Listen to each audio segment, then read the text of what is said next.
Hola, ¿cómo están? ¿Qué tal? Muy bienvenidos al podcast Inevitable Pelotudez, a nuestro segundo capítulo.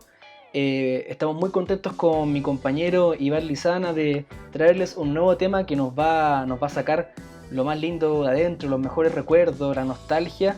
Me presento, soy Vicente Vázquez y como les decía con Iván vamos a estar hablando de los goles más gritados de la selección chilena que tengamos en nuestro recuerdo. ¿Cómo está Iván? Hola a todos, todas, muy bien, muy ansioso porque escuchen nuestro segundo capítulo y hoy día también les traemos una sorpresa, inauguramos una sección nueva que se llama Los clásicos hermosos y desconocidos, donde nos vamos a entrar un poco en el mundo del clásico entre Fenerbahce y Galatasaray, como un clásico que no se conoce mucho acá en Chile, así que no se lo pueden perder, tienen que escuchar de qué se trata este clásico. ¿La pelota se mancha o no? Ahora comienza Inevitable Pelotudez, un podcast donde Iván Lizana y Vicente Vázquez te contarán historias que traspasan la cancha. Política, género, cultura, nada de esto es ajeno al fútbol.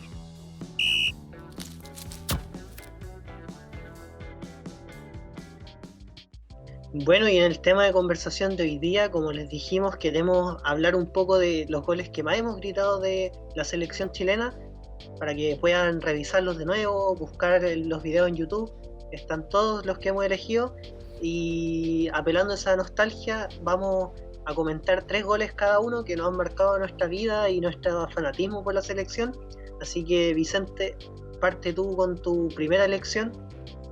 Sí, hay que remontarse a esta altura como unos 11 años y medio atrás, casi 12 años, contexto de eliminatorias de Sudáfrica 2010, y Chile se jugaba en la sexta fecha un partido importante contra Venezuela. ¿Y por qué era importante? Porque la semana anterior se le había ganado a Bolivia en La Paz, pero en ese partido que todos los goles se dieron en el segundo tiempo. Ahí fue cuando en el minuto 91 más o menos, casi 92, cuando pensábamos que solo nos traían un empate de la visita a Venezuela. La jugada ahí, Chile la va moviendo, le llega a Alexis y entre que quiere picar y le da un pase a Chupete Suazo que está en la entrada del área, y el pelado venido del planeta gol, como le decían, el sempiterno goleador, la controla con la izquierda y el defensa, pensando en que va a hacer otro movimiento, Chupete llega y pega un palmazo, un tiro cruzado derecho con un bote justo entrando al arco y nos dio el triunfo por 3-2. Y yo creo que es un gol que mucha gente le recuerda cuando uno, no sé, ve videos de gente reaccionando al Chupete Suazo, y le recuerda con mucho cariño porque era uno de los primeros triunfos con categoría que le decía a la selección de Marcelo Bielsa: sí, se puede y podemos sacar estos triunfos a última hora y no vamos a ser siempre la selección que le meten en el gol en el último minuto, y que a veces podemos hacerla al revés. Chupete lo logró plasmar. Entonces, en ese contexto de eliminatorias, todos los partidos muy difíciles, en ese momento yo me acuerdo que esa victoria, después de un comienzo difícil para Marcelo Bielsa en la selección en las eliminatorias, le daba a Chile la posibilidad de meterse entre los equipos clasificados. Por el momento, quedaban 12 partidos todavía, pero ya estando peleando entre los que van a clasificar, te da otra altura de miras para la clasificación. Así que por eso un gol importantísimo que se le recuerda mucho a Chupete en la selección. ¿Y tú, Iván, con qué maravilla nos traes? Nos seguimos en las mismas eliminatorias, pero nos vamos a un gol que me atrevería a decir que uno de los más históricos en la historia de la selección chilena, hecho por alguien que también se ganó el apodo del histórico, Fabián Orellana, Argentina, el año 2008, en el gol que nos dio la única victoria por partidos oficiales que le hemos propinado a la selección argentina, en un gol que estuvimos comentando antes de grabar, viendo un poco distintas cámaras con Vicente para apreciar. Creo que en ese gol se aprecia todo lo que es la táctica de Marcelo Bielsa, una jugada que parte desde cerca de nuestra área, una pelota que recupera Hugo Droguet, si no me equivoco, Sí, que la centraliza un poco con Marco Estrada que se la cede a Mati Fernández devuelve, y ahí viene uno de los primeros movimientos que hoy en día ya no se registran, que es Bocellur enganchándose adentro de la cancha hacia su derecha, centralizando la pelota, y la que llega hasta el otro extremo de la cancha, la otra banda, donde también hay otro movimiento muy interesante que vimos ahí, que es Gary Medel ganando línea de fondo, algo que hoy en día ya es imposible verlo. Gary Medel gana la línea de fondo, centra hacia atrás, y ahí también nos percatamos de otro movimiento muy interesante que probablemente estuvo muy trabajado por el equipo de Bielsa, que en particular son tres. Primero, Jan Bosseyur, que dijimos había centralizado la pelota, después sigue corriendo hasta ganar el primer palo, Chupete Suazo se mete por el segundo, Matías Fernández se mete por al medio, y Fabián Orellana hace un paso hacia adelante, se devuelve, dejando enganchado, como se dice, a los dos defensas argentinos, y le llega la pelota, la cruza, gol. 1-0, con eso ganamos nuestro primer partido, y creo que a todos nos marcó también porque nos demostró que se le podía ganar a Argentina, que ya no éramos la misma selección de siempre que caía arrodillada frente a las selecciones mayores que nosotros, y yo creo que sin duda marcó el devenir de nuestra selección. Sí, algo que comentábamos con Iván antes también era que es un movimiento que a Gary después con el paso de los años no se lo volvimos a ver, porque Gary empezó a jugar ya no solamente porque jugaba de stopper por la derecha, una línea de 3 centrales en el fondo, y ya cuando empezó a jugar Chile con línea de 4, claro, Gary no iba a hacer esos movimientos, salvo una vez, me recuerdo un gol contra Bolivia en la Copa América 2015, pero rara vez que hiciera un movimiento muy similar y con mucho despliegue físico, porque en la jugada, como decía bien Iván, Bosseyur engancha hacia adentro de la cancha, viendo que venía Gary corriendo como un demonio pidiéndosela, se la pide, él avanza mucho trecho y pasa un peaje. ¿Y a qué me refiero con este peaje? Que Carlos Carmona estaba abierto por la banda, se empieza a meter hacia adentro y el jugador argentino que lo está mirando de frente no tiene otra cosa que solamente esperar que va a ser Carmona, porque es Medel que pasa después por atrás. Carmona simplemente se la pasa y Medel queda solo pensando en hacer un pase hacia adentro. Podría haber sido un pase, como decíamos, recto hacia Bosseyur o a Chupete, que estaban entrando hacia el arco o hacia la zona del arco, y es Fabián Orellana el que, dices tú, se hace ese retroceso y genera claramente es una de las partes más geniales del gol, porque termina generándose ese espacio único dentro de los 6-7 jugadores argentinos que estaban en el área, más los 5 chilenos contándose al mismo. Quedó solo, podría hasta haberla controlado y haberle pegado, era ese nivel de diferencia. Sí, y les recomiendo que si quieren ver este gol de nuevo, revisen la cámara del Canal 13, que lo muestra desde una tribuna, y la cámara argentina, que muestra desde el otro lado, y ahí pueden apreciar distintos movimientos tácticos. Así que recomendado ese gol. ¿Cuál es tu segundo recuerdo?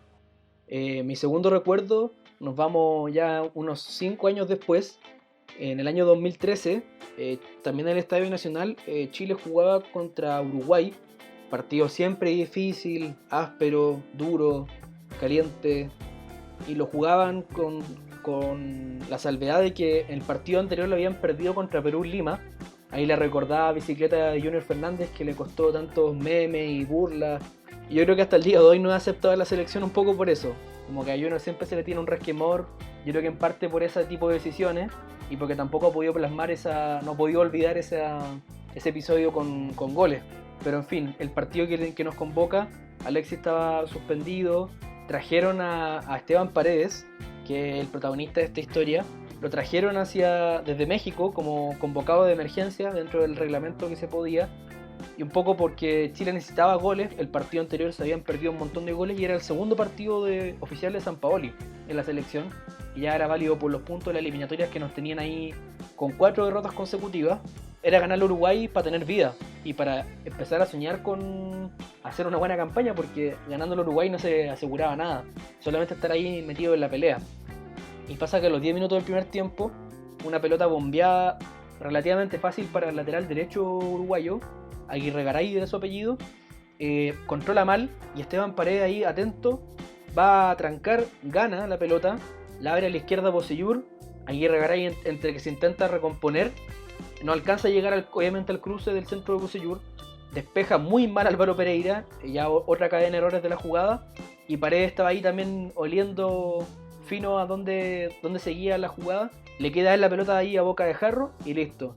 El 1-0 para Chile, Mulera tampoco alcanzaba, y el estadio también se nota que explota un poco de ya al fin estamos ganando un partido nuevo de clasificatoria, y se ve que se puede dar porque ya después en el partido en una jugada un poco después, Chalarangui le mete un caño a un central uruguayo, Paredes también, se pierde ese mismo gol al lado del arco. O sea, Chile estaba con mucho ritmo y el tema es que después los uruguayos, claro, siempre compiten con equipos malos, equipos buenos, siempre se las arreglan. Entonces ese gol yo creo que abrió un poco la tensión y la posibilidad de que el equipo se soltara. Nos remontamos ahora al Mundial de Sudáfrica 2010, segundo partido contra Suiza, y un partido apretadísimo, ya no habían anulado un gol. En algún momento Suiza parecía que se apropiaba del partido incluso, esto hasta después, por lo menos hasta antes de la expulsión que tuvo Verani, si no me equivoco. Sí, balón Verani. Era compañero de Vidal en esa época. Y bueno, dentro de todo esto, Suiza ya jugando con 10, y de repente viene una especie de contragolpe suizo que llega, por lo menos llega hasta territorio chileno, pero que la va acercando Waldo Ponce. Waldo Ponce la gana, se la devuelve a Claudio Bravo. Claudio Bravo sale jugando con Carlos Carmona, y aquí también hay un movimiento interesante de Jorge Valdivia, quien retrocede a buscar la pelota, encuentra un espacio vacío con los pases típicos del mago Valdivia, y la pelota la gana ¿quién? Esteban Paredes nuevamente, quien se pasa a Diego Benaglio, un centro preciso al callo que lo termina ganando Marc González, quien anota su primer gol en los mundiales, y el 1-0 para Chile con el que termina ganando. Ahora, ¿por qué yo elijo este gol? Porque aparte de ser nuestra segunda victoria por mundiales en casi 50 años, también tengo un recuerdo muy vívido de ver este gol en el colegio. Creo que yo estaba en primero medio para esa época, el colegio se paraliza para ver el partido, y cuando Chile mete este gol en la sala queda la cagada, o sea, todos los compañeros gritando. Me acuerdo que incluso algunas mesas por ahí se botaron, hasta el profe con el que estábamos salió a gritar el gol, así que fue una histeria colectiva.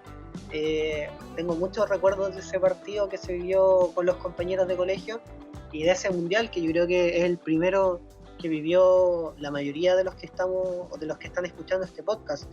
También se notan mucho de los movimientos tácticos de Bielsa. Es interesante ver eso, sí, que a diferencia de lo que era el Bielsa, la selección de Bielsa común, que atacaba por lo menos con 5 o 6 metidos en el área, acá no tenemos más de 2 jugadores metidos en el área. O sea, está Esteban Paredes, que gana, por así decirlo, la línea de fondo, y aparece Marc González solo contra una línea de 4 jugadores suizos que estaban aferrados ya defendiendo su arco. Así que un gol muy interesante y nos evoca una linda época también de ese mundial. Sí, un par de detalles que quería comentar de ese gol, Iván, es como los detalles milimétricos. Una es que Paredes queda tan solo que uno pensaba al principio que estaba adelantado. Y es porque primero el pase de Valdivia es tan bueno y el pique de Paredes también es muy bueno, que uno dice, bueno, después lo aceleráis igual, y que hay con esa duda un poco angustiante cuando ya después lo aceleraste con todo.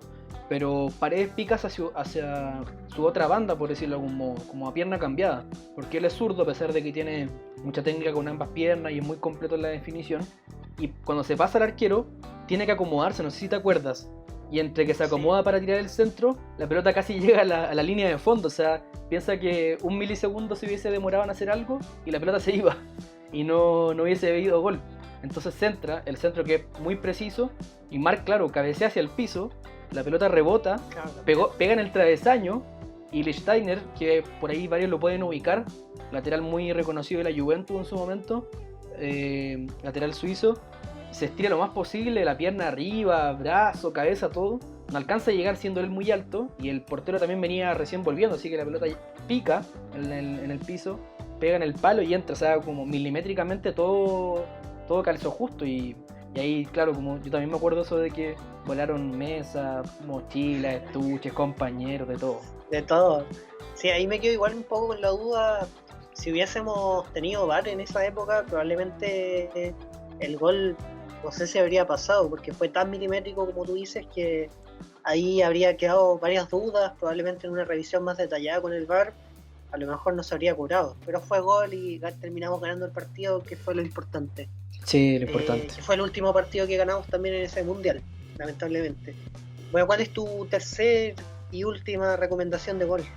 Sí, un gol que recuerdo mucho, y aquí dando un poco de contexto de por qué lo recuerdo mucho, es porque en un partido que siempre perdíamos, que siempre lo encontrábamos como una especie de bestia insuperable, y que no nos podíamos sacar ese karma de encontrarlo en segunda fase, es jugar contra Brasil, y en el Mundial de Brasil 2014, en su casa, diciendo, bueno, este es el momento para romper la historia, es ahora. Los muchachos están en su peak de rendimiento, la mayoría estaban todos con confianza, jugando bien, le habían ganado a Australia con dificultad y todo, pero habían conseguido los 3 puntos, le ganaron jugando muy buena forma contra España, eliminando al campeón del mundo en el mundial siguiente. Entonces tú decís, bueno, se puede dar, la ilusión es gratis, y más aún cuando ya habíamos partido perdiendo con un, entre comillas, gol de David Luiz, que finalmente era autogol de Gonzalo Jara en un córner. Es un lateral muy raro porque saca a Marcelo, el lateral muy conocido de Brasil, saca Hulk, que tenía tanta potencia en ambas piernas y en todo su cuerpo, devuelve muy corto, muy débil, la pincha, o sea, la recoge Eduardo Vargas, y entre que devolvió mal Hulk, Vargas la tira hacia el centro del área, por abajo, más o menos lentita. Alexis controla y también no pega un tiro tan bueno, pero lo suficientemente ajustado y esquinado para que Julio César no pudiese taparla por abajo. Y fue, loco, estamos vivos, y se puede, y la ilusión se mantuvo, pongamos, minuto 30 del primer tiempo, que fue más o menos el gol, hasta al final del 120, con el palo de Pinilla, los penales que también se nos dieron de un poco de mala ejecución y mala suerte, entre los penales pateados por Pinilla y Alexis y el palo de Jara, y uno dice, bueno, no se dio nomás, pero la ilusión de estar ahí la dio el gol de Alexis. No sé qué recuerdas tú del partido, Iván.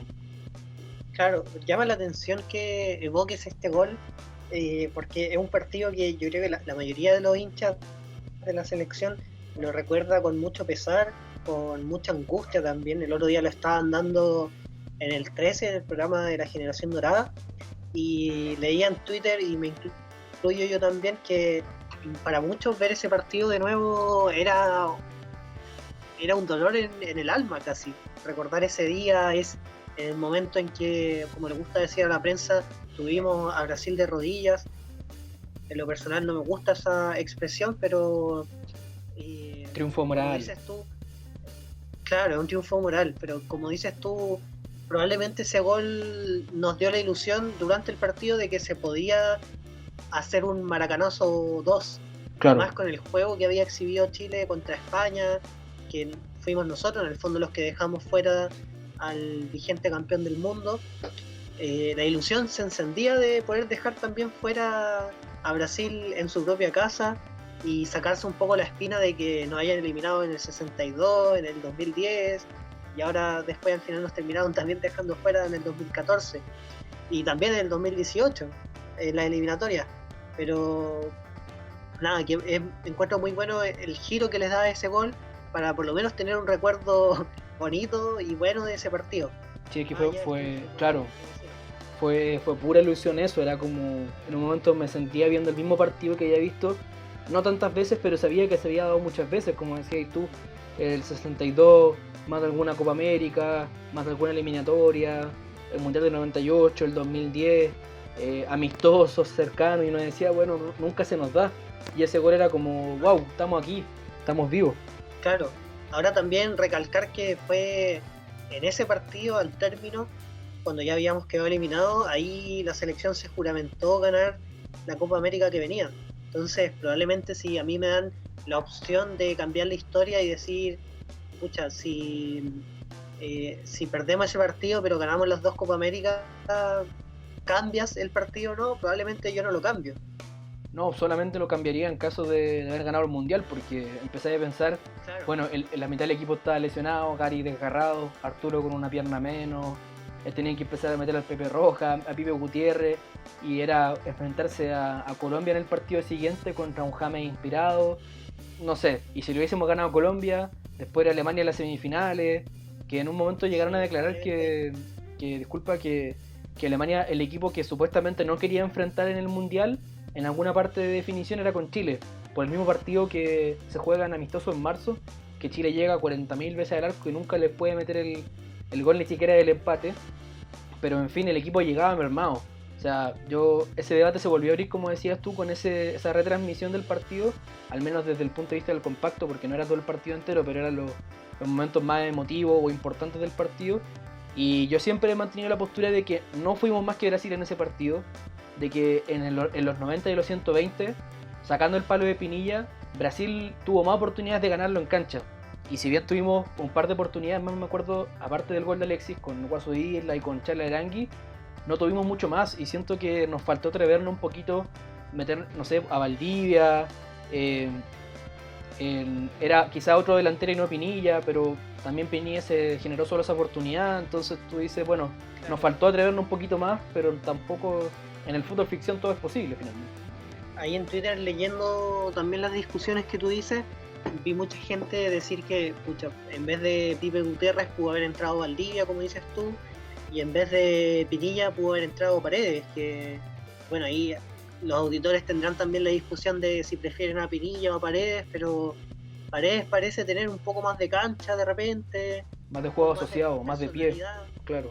Claro, al momento, por ejemplo, de definir un penal, o al momento, bueno, el tema del palo es una cuestión fortuita.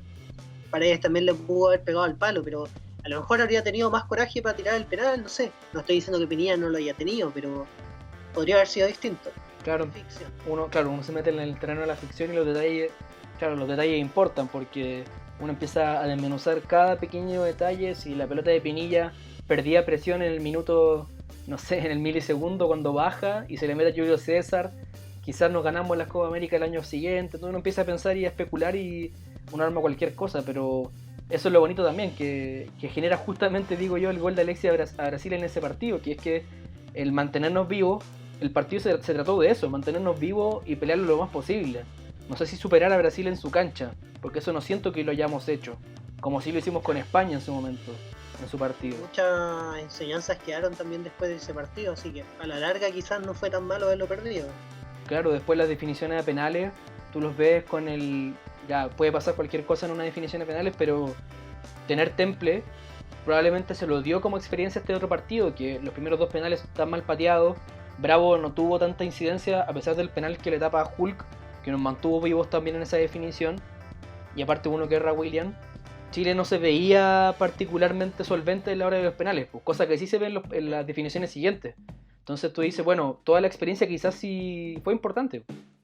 Y justamente esa experiencia que tú dices nos lleva a la siguiente competición en la que participó Chile, que fue la Copa América organizada en nuestro país.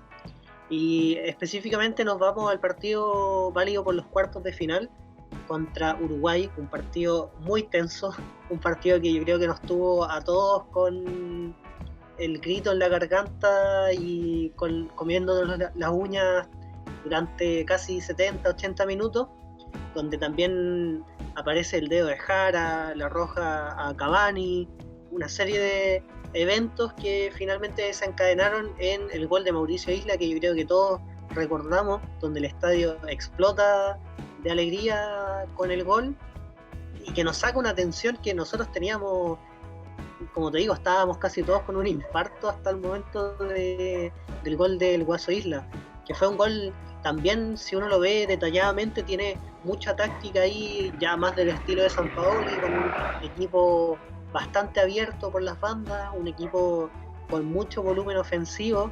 Hay un movimiento ahí táctico que hace el Guaso Isla que en un momento uno lo ve muy abierto por la banda derecha y después aparece centralizado totalmente, y con Chile metido con 4 o 5 jugadores en el área. Entonces, aparte de ser un gol muy emotivo, también es un gol que tiene mucho por hilar ahí en cómo jugaba y el estilo que le imprimía Sampaoli a esta selección. Sí, yo recuerdo que la pelota, bueno, ahí vamos de nuevo a los detalles. Si Vidal ni Pinilla hubiesen ido a pelear la pelota con Muslera, quizás la pelota no le queda a Valdivia ni a Isla, que es lo consecutivo que pasa en la jugada. Porque ahí uno dice, bueno, ¿cómo vaya a insistir por arriba cuando Mena tira el centro? ¿Cómo le va a insistir por arriba a los uruguayos? Pues como impensado, no te conviene. Y justamente ese es uno de los puntos clave de la jugada, donde entre el central uruguayo, Pinilla y Vidal incomodan a Muslera sin hacer falta. Muslera despeja uno diría como reguleque, porque la pelota finalmente le queda en el borde del área a los jugadores que estaban ahí esperando la presa, un poco, ¿qué es lo que decías tú? Valdivia centralizado para tirar el pase y el Guaso que se había metido desde la banda hacia adentro. Y también un poco para cerrar esta sección, el gol también refleja la solidaridad que hay en el equipo y las pocas ganas de ser una figura individual, porque en el rechazo que hay de Muslera, la pelota en algún momento se retrocede a Valdivia, y Valdivia, en vez de tirar al arco con el preciso tiro que siempre tiene Valdivia, la cede al Guaso Isla, que estaba solo en mejor posición que él, y ahí termina cayendo el gol que a la postre después nos da el campeonato 2 partidos después. Así cerramos entonces la parte más importante del capítulo de hoy, que trató, como ustedes pudieron escuchar recién, de los goles más gritados por la selección chilena que pudimos recordar tanto Iván como yo, y que nos trae, claro, lindos recuerdos de esos partidos que significaron algo en la historia, sobre todo de esta generación dorada. Pero ahora nos vamos a la sección nueva del podcast, una sección que nos interesa mucho con Iván, que son los clásicos hermosos y desconocidos. En este caso nos vamos a Turquía, porque entre el Fenerbahçe y el Galatasaray se toman las calles de Estambul, y si alguno se acuerda todavía del partido y del gol de Isla contra Muslera en la Copa América del 2015, bueno, justamente estos dos son rivales también en este clásico. Mauricio Isla por un lado, lateral derecho del Fenerbahçe, y Fernando Muslera, portero ya hace algunos años del equipo contrario, el Galatasaray. Iván, cuéntanos cómo es el historial entre ambos equipos. Exacto, han jugado un total de 391 partidos, con 82 victorias para el Galatasaray y 103 para el Fenerbahçe, sumando 87 empates. Es un número sin duda bastante alto, pero también debemos considerar que son dos equipos que se fundaron a principios del siglo XX y empezaron a jugar de inmediato entre ellos. Claro, si alguno hace las matemáticas y nos dice, bueno, pero esa cifra no les da, chiquillos, claro, es que estamos contando las victorias que comentó Iván, son en partidos oficiales, y el total contando amistosos son 391 partidos, imagínense. Desde el año 1909, que es cuando comienzan a jugar entre ellos, hay casi 400 partidos, casi 400 historias diferentes, una locura. Y la rivalidad, Iván, te comento que se dice que comenzó el año 1934, cuando se jugó un partido amistoso en el estadio Taksim, que como dato anecdótico, no sé si nos puedes contar algo por ahí. Sí, se dice la historia que este partido el árbitro lo debió terminar antes porque se dio una mocha ahí tremenda entre los jugadores, incluso entre los hinchas, y estamos hablando en 1934, ya se registraban hechos de violencia entre los protagonistas del partido, algo muy paradigmático, ¿no? Sí, que finalmente uno empieza a pensar que es, bueno, lo que registra la fuente como el inicio de una rivalidad ya ni siquiera deportiva, sino un punto de vista más de la afrenta, de la violencia, que dura más de 85 años. Y otro datito es que en el estadio donde se jugó ese partido amistoso, y ya se empezaron a jugar cada vez menos amistosos por ese lado, y ya posteriormente en la creación de la Superliga Turca, era el primer estadio de fútbol de Estambul. O sea que también eran un recinto histórico para la historia del deporte rey en Turquía, y se da ese episodio lamentable. Pero finalmente es parte de este clásico. Uno piensa en el clásico turco, en el derbi intercontinental, y uno se imagina esta evocación, estas imágenes. Ahora, ustedes se preguntarán también por qué elegimos este partido. No es de un clásico que esté como en la primera línea de los partidos que conocemos acá en Chile y en Sudamérica. Lo elegimos porque este partido tiene, aparte, una rivalidad tremenda, como hemos hablado, es uno de los clásicos más violentos en Europa. Tiene un dato bastante interesante que mezcla un poco la parte cultural, ya que Estambul es la única ciudad en el mundo que se encuentra emplazada en dos continentes, separada por un río. Una parte cabe en Europa, a la que pertenece el Galatasaray, y otra parte cabe en Asia, a la que está el Fenerbahçe. Ahora bien, remontándonos un poco a los orígenes de cada equipo, también podemos encontrar una diferencia de clase que es patente también en muchos otros partidos y equipos en el mundo, donde Galatasaray nace al alero de uno de los colegios más aristocráticos de Estambul. Por el contrario, Fenerbahçe es un club que nace desde los obreros en la parte que pertenecía al régimen otomano, donde estaba prohibida la práctica del fútbol y por lo tanto nace como una actividad más bien ilegal, a diferencia de cómo la podían practicar los jugadores del Galatasaray. Claro, y como en muchas partes del mundo se da esta lucha de clases en unos comienzos, en varios países del mundo, ocurrió que los clubes que se terminaron enfrentando ya de por vida tienen estas consideraciones. Está un poco el club rico y el club pobre, un poco la lucha entre David y Goliat, no solamente en el ámbito del fútbol, desde el poderío del club, sino también en lo que representa para la gente a quien tiene a sus espaldas. Entonces, y por lo mismo también esta misma, aunque ya en el acabado de los años se dice que también es mucho más representativa en la sociedad turca. Cada club ya no tienen tan diferenciada esta lucha de clase. Sí, es algo innegable que es uno de los clásicos más violentos del mundo. Claro, porque uno de los primeros hechos de violencia que enardeció el clima con el que se jugaba este partido ocurre en 1996 en una final de la Copa de Turquía jugada por estos dos clubes, donde Fenerbahce llegaba como favorito a jugar el partido de vuelta de la Copa en su estadio, y contra todo pronóstico Galatasaray termina ganando la Copa.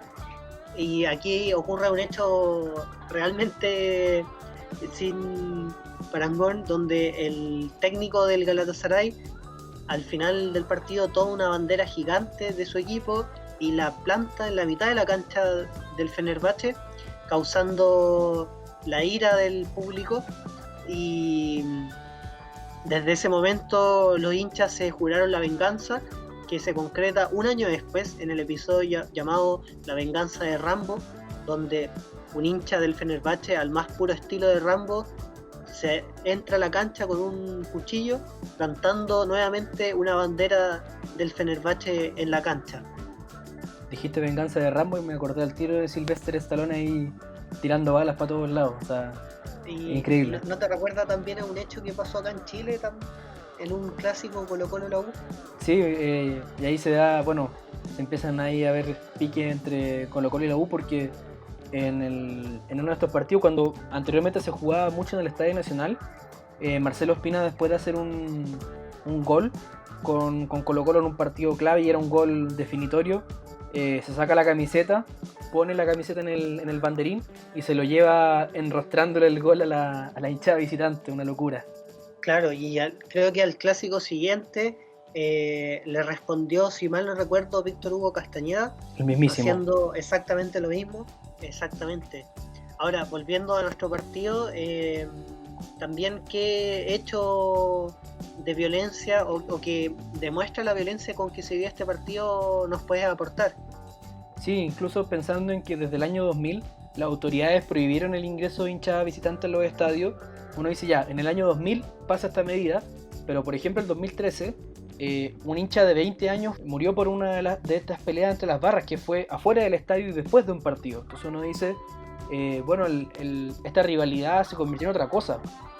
Claro, y que es un poco lo que conversábamos en el capítulo anterior respecto a este plan anti-hooligan que se llevó a cabo en Inglaterra, donde si bien erradican la violencia al interior de los estadios, afuera de los estadios pareciera que no hay un trabajo cultural, social que se encargue de aquello, simplemente medidas policiales dentro del estadio.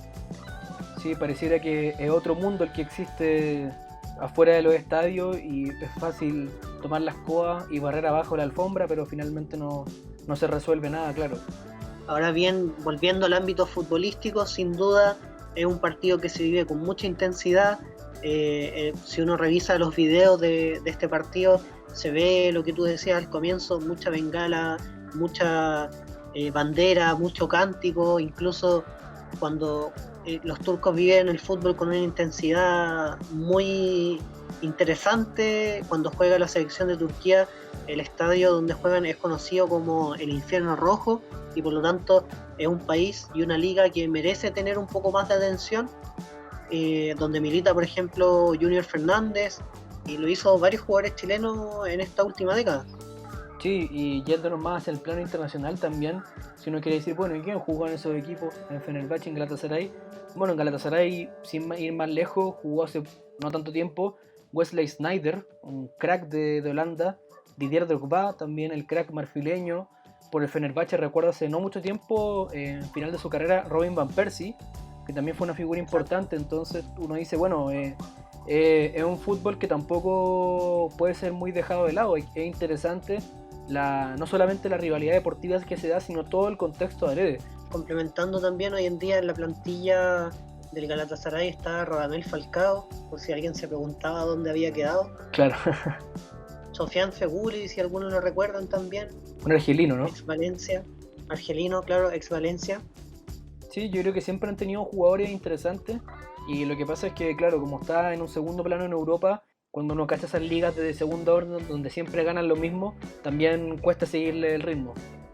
Bueno, entonces así vamos cerrando este capítulo. Espero que le haya gustado mucho. Repasamos con Iván entonces grandes goles de la selección chilena, que fueron los que recordamos, más gritamos en su momento, que significaron mucho para nosotros, tanto para Iván como para mí.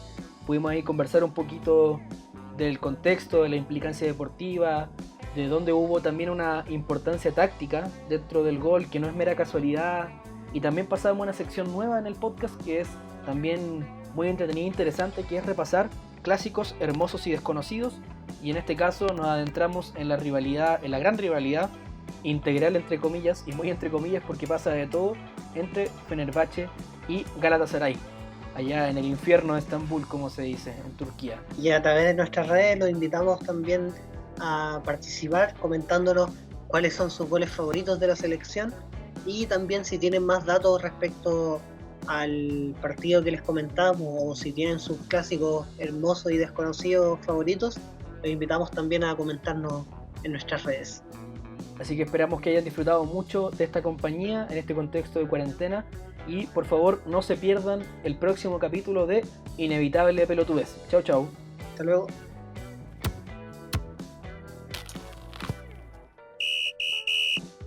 El tercer tiempo ya terminó, pero siempre habrá temas para conversar sobre el deporte rey.